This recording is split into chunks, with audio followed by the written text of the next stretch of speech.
अस्सलाम वालेकुम जनाब। 28 अगस्त की कॉल लेके खालिद सैफुद्दीन आपके साथ। कईयों के चेहरे उतरे हुए होंगे आज, क्यों ना हो।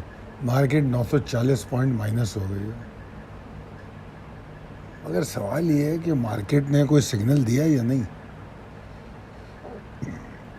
चलिए इस पर बात करते हैं मार्केट की आज की कहानी में।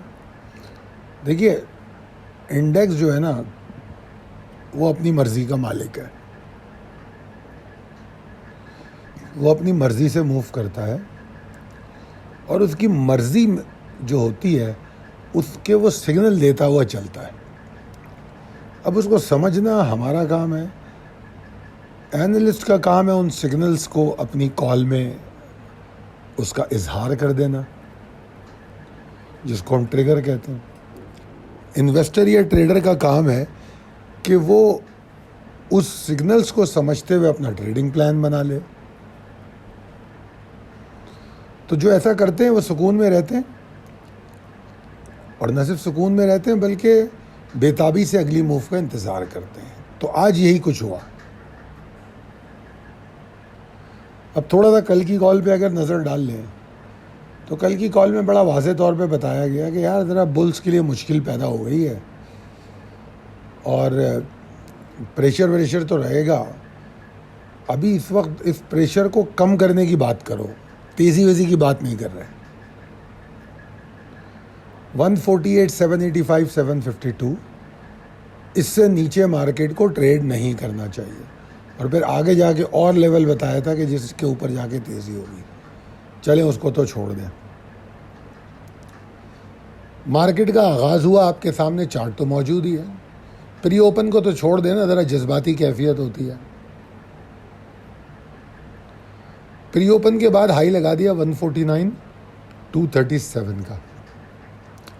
अच्छा, कल की कॉल में ये भी कहा गया था भाई, रेजिस्टेंसेस जो हैं, मतलब बीच में रेजिस्टेंसेस तो आती रहेंगी, मगर बुल्स पे भरोसा नहीं बनेगा जब तक मस्कूरा रेजिस्टेंस के ऊपर नहीं जाएगा। वहाँ तो वो गया ही नहीं।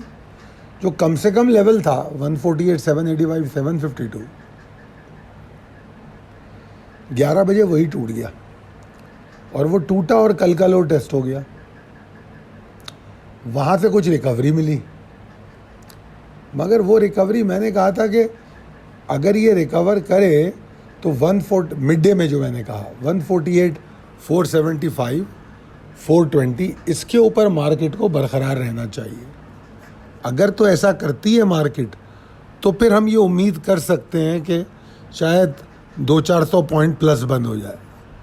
मैंने कोई 1000-1500 की भी बात नहीं की। मैंने कहा भाई ये तेज़ी तो है ही नहीं, ये तो प्रेशर कम करने की एक कोशिश है, तो 200-400 पॉइंट आगे पीछे प्लस बंद हो जाए, बस, इससे ज़्यादा नहीं।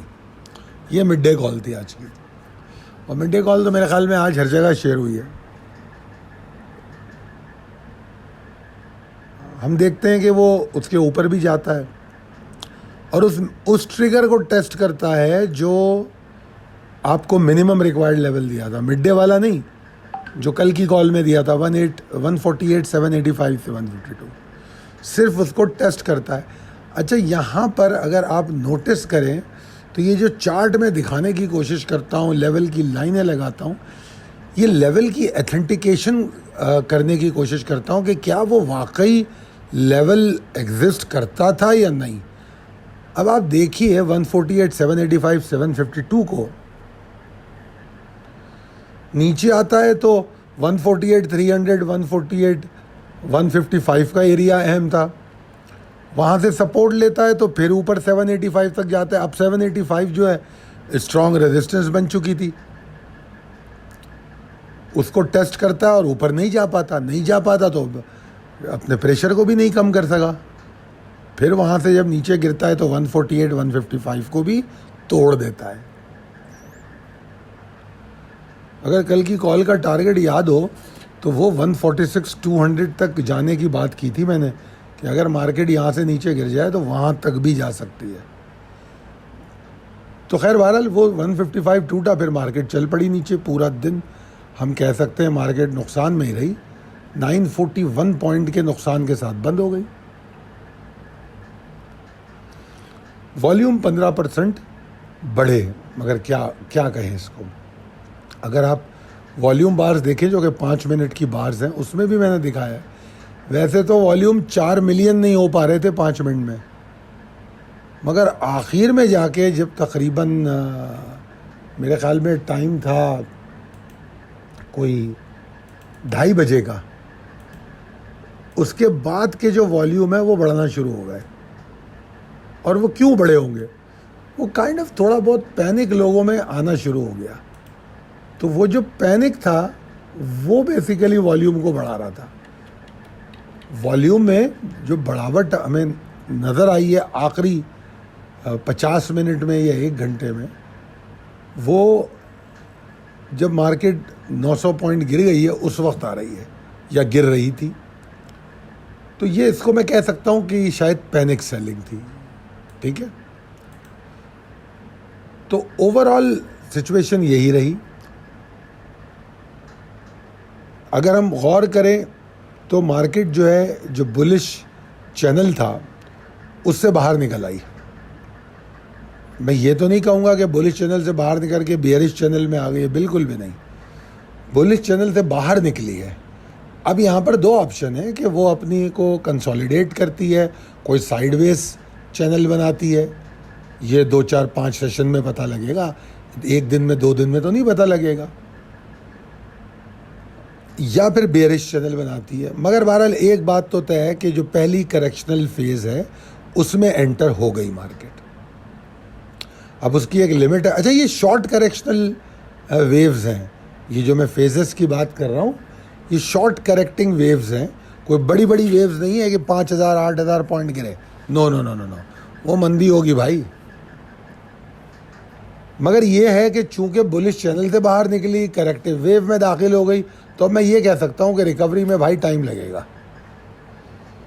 तो जिन्होंने लिक्विडिटी बनाई, माल बेचा, वो तो बड़े खुश होंगे, उनकी पोजीशन अच्छी होगी, वो आराम से उन स्टॉक्स को ढूंढ रहे होंगे जिनको एक्यूमुलेट करना, और वो हम आपको रोज़ दे ही रहे हैं। तो ये बेसिकली आज हुआ है। अब इम्पॉर्टेंट लेवल एंड ट्रिगर्स पे चलते हैं। देखिए, इंडेक्स अब ऊपर जाने की बात तो नहीं कर रहा फिल वक्त। बियर्स की उम्मीद ज़्यादा है, 147 330 के नीचे नीचे ट्रेड करेगा कल, अगर तो मंदी ही रहेगी। 146 220 जो मैंने आपको कल टारगेट दिया था, उसको मैंने रिविज़िट किया है 146 470 455 पे। तो ये थोड़ी तब्दीली है, और यहाँ तक मैं करेक्शन की पहली वेव को देख रहा हूँ। अगर इस एरिया से सपोर्ट ले ले तो ठीक है, करेक्शन की एक वेव के बाद मार्केट संभलने की कोशिश कर सकती है, छोटा चैनल बना सकती है साइड वेव्स। और अगर 146 455 को तोड़ दे तो फिर मसला है, वो नेक्स्ट करेक्टिंग वेव में दाखिल हो जाएगी, और वहाँ थोड़े से पैनिक या फोर्स सेलिंग भी नज़र आ सकती है, वॉल्यूम भी बढ़ सकते हैं। बेयरिश चैनल फिर भी नहीं बनेगा, सिर्फ क्योंकि मैंने बताया ना 5-6 तो कम से कम सेशंस हों समझने के लिए कि साइडवेज बन रहा है या नहीं बन रहा है। मगर बहरहाल हमें उससे फ़र्क इसलिए नहीं पड़ेगा कि हमने तो एग्ज़िट ले ली ना। अब तो हमको परेशानी ये है कि एक्यूमुलेट जो कर रहे हैं वो कितना यहाँ करें, उसके लिए हम इंडेक्स प्रेशर को गेज करेंगे और थोड़ा थोड़ा करेंगे। बुल्स की बात करें तो बुल्स मोमेंटम तो खो चुके अपना। जैसे मैंने कहा कि मार्केट एग्जॉर्शन में रहेगी, अगर चंद रेजिस्टेंसेस को तोड़ भी दे कोई फ़र्क नहीं पड़ता, कम से कम 148 250 के ऊपर जाए, 148 250। अब वो यहाँ से कम 800 पॉइंट की दूरी पे तो होगा, तो उसके ऊपर भी जाके तेज़ी की बात थोड़ी कर रहा हूँ मैं ये कह रहा हूँ कि कुछ रिलीफ मिलेगा, प्रेशर की कमी, साइडवेज में रहने की उम्मीद, ये तमाम चीज़ें। क्योंकि 148 250 के बाद हमारे पास जो रेजिस्टेंसेस हैं वो ज़्यादातर जो है सख्त हैं, स्ट्रॉन्ग है।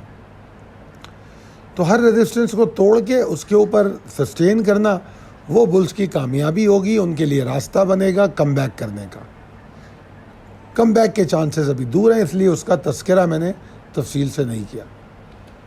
आज की बात जो मैं कर रहा हूँ वो मैं ये कह रहा हूँ कि मुझे उस वक्त बहुत ज़्यादा फ़ख्र महसूस होता है जब मेरे मेम्बरान जो हैं वो खुश नज़र आते हैं, रिलैक्स नज़र आते हैं। और आज जब गिरती हुई मार्केट में मैं अपने मेम्बरान का सुकून देख रहा था, अपने कैश की बातें कर रहे थे, माल बेचने की बात, माल जो बिक गया है उसके बारे में बता रहे थे और अगली ख़रीदारी की जो प्लानिंग कर रहे थे, वो मेरे लिए एक बहुत बड़ा अवार्ड है, बहुत बड़ी कामयाबी है। क्योंकि मार्केट में एंटर होना तो बड़ा आसान है, एग्ज़िट लेने के लिए बड़ी हिम्मत चाहिए। क्योंकि जो स्टॉक हमने लिए हुए होते हैं ना, हमें उनसे मोहब्बत हो जाती है, हमसे बिकते ही नहीं वो। तो उसके लिए हिम्मत की ज़रूरत होती है, टाइमली डिसीजन। और जिसके पास ये मौजूद है वो असल इन्वेस्टर है या असल ट्रेडर है, ये उसकी पहचान है। तो ये तो थी जनाब आज की पूरी कॉल। और अगर आपको ये बेहतर लगी है तो हमें कमेंट करके बताइए कि इसमें आज आपने कितना फ़ायदा उठाया पिछली कॉल से, और रैप अप में इतनी तफसील से जो मैं चार्ट बना के दिखाता हूँ उससे फ़वायद होते ही या नहीं। आज़ादी ऑफ़र चाहिए हो तो 0345619043। और अगर कॉल आपको लगता है कि आपकी ट्रेडिंग में आपके काम आती है तो फिर यकीनी तौर पे आप हमारी कॉल को अपने दोस्तों के साथ शेयर ज़रूर कीजिए। बहुत शुक्रिया। अल्लाह हाफ़िज़।